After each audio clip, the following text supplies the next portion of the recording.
Всем привет, друзья! Меня зовут Арсений, и если вы хотите посмотреть самую эффективную тренировку на сушку, то перемотайте на эту секунду. А сейчас мы немного разберемся, что такое сушка, как мы ее будем делать и почему. Прежде всего стоит отметить, что сушка не равно похудение. Для того, чтобы похудеть, достаточно просто сократить количество потребляемых калорий. Или, проще говоря, меньше жрать. И вы обязательно потеряете массу, как жировую, так и мышечную. Сушка же предполагает целенаправленное уменьшение процента подкожного жира с увеличением или хотя бы с сохранением сухой мышечной массы. Сушка бывает двух видов – профессиональная и перманентная. По крайней мере, я их так называю. Профессиональная сушка предполагает подготовку к какому-то событию – соревнование, выступление или съемка. Профессиональная сушка достигается преимущественно за счет питания. К обозначенному дню количество потребляемых углеводов постепенно сокращается, а количество потребляемой воды многократно увеличивается, для того, чтобы разогнать почки. И за сутки до назначенного события спортсмен полностью перестает пить воду. И за несколько часов до самого выступления можно съесть каких-то углеводов с белками, может быть, типа риса. На самом деле я не сильно шарю в этом типе сушки, да и не особо она интересна, потому что дает хоть и хороший, но временный результат. Мы же поговорим о сушке перманентной, то есть достижение такого состояния, когда ты все время находишься на рельефе. То есть вот это мое естественное состояние, я все время такой. Что бы я ни делал, межсезонье, не межсезонье, всегда вот так вот. И это достигается за счет 3 факторов. Это тренировки, питание и сон. Темы питания и сна сами по себе заслуживают отдельного видео, и мы как-нибудь об этом поговорим. А сегодня мы разберемся, как же максимально эффективно тренироваться для того, чтобы быть на рельефе. И ответ – высокоинтенсивные интервальные тренировки. Это такой вид тренинга, когда чередуются интервалы высокой и низкой интенсивности. Например, чередование спринта и бега трусцой. По сути, упражнения могут быть какими угодно. Ключевой фактор здесь – это чередование высокой и низкой интенсивности. И высокая интенсивность должна быть реально высокой. Задача, если говорить научным языком, заключается в том, чтобы достичь кратковременного аэробного порога. То есть, когда организм переходит в анаэробный режим и начинает в качестве энергии потреблять углеводы, а не жиры. Таким образом, за полчаса интервальной тренировки вы сожжете больше калорий, чем за 3 часа обычного кардио. Но главная фишка заключается даже не в этом, а в том, что интервальные тренировки вызывают очень мощный гормональный отклик. То есть вызывают синтез тестостерона, адреналина и самотропина, которые расщепляют жиры не только на протяжении тренировки, но и по ее окончании. Также интервальные тренировки ускоряют обменные процессы в организме, что также способствует расщеплению жиров вплоть до 2 суток. А во время обычного кардио жир сжигается только во время тренировки. Плюс, если вы делаете действительно длительное, по несколько часов кардио, организму требуется дополнительная энергия, и он начинает сжигать вместе с жирами еще и мышцы. Не поймите меня неправильно, я ничего не имею против кардио. Кардио – это хорошо, его можно и нужно делать, потому что сердечно-сосудистая система – это очень важно. Но конкретно для жиросжигания кардио не годится. Интервальные тренировки в несколько раз эффективнее. По времени интервалы могут быть какими угодно. Например, популярная схема благодаря проекту TNX – это 45-15, где 45 секунд работаем, 15 отдыхаем. Или их прогрессии 30-10 или 90-30. Но соотношение не обязательно должно составлять 3 к 1. Например, я буду делать 1 к 1, 1 минуту низкой интенсивности, 1 минуту высокой интенсивности, без отдыха. Эффективность интервальных тренировок подтверждена не только с научной точки зрения, но и доказана мной лично. Вообще, по сути, все, о чем я рассказываю здесь на канале, это то, что я пропустил через мою личную практику. И то, что 100% работает. По крайней мере для меня. Хорошо, давайте приступать к самой тренировке.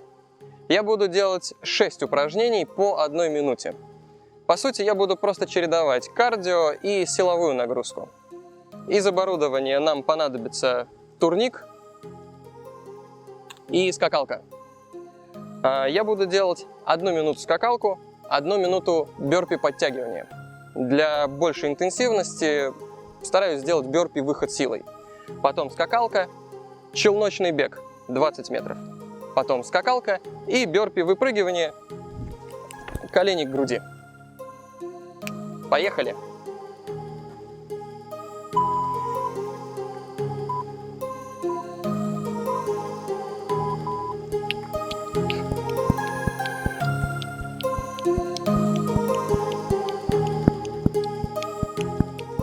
Прыгалки попробую делать двойные.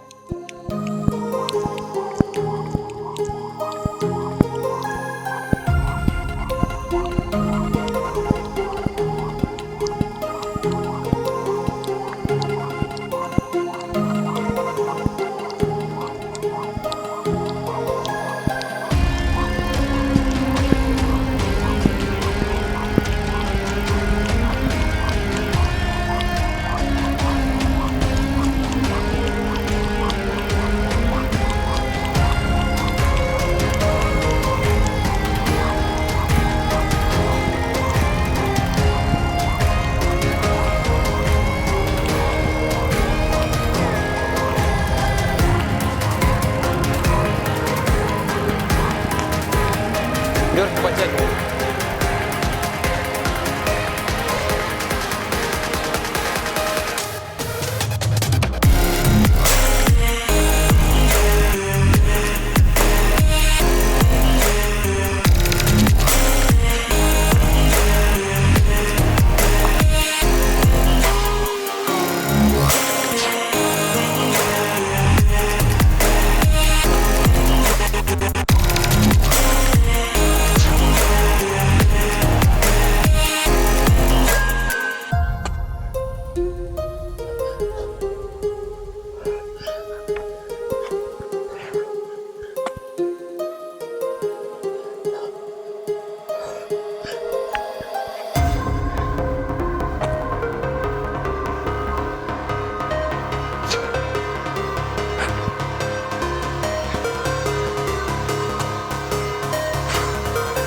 Скакалка.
Вот такая вот тренировка. И это только первый круг. Таких я делаю 3-4 круга по самочувствию и настроению. И эту тренировку я делаю 1, максимум 2 раза в неделю. Больше не нужно.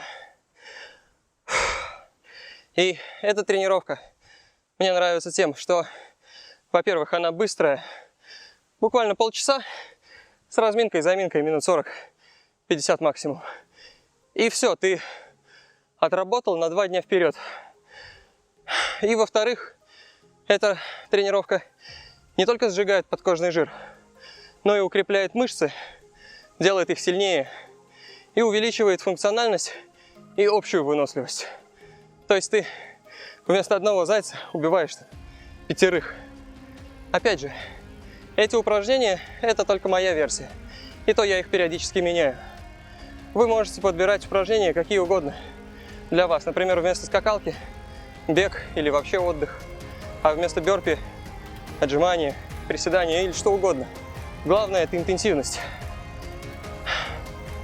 Вот, так что пробуйте интервальную тренировку. Надеюсь, вы узнали что-то полезное из этого видео. Если так, то жмите лайки, подписывайтесь на канал, дальше будет интереснее. Тренируйтесь с умом, друзья, будьте здоровы и всем мир!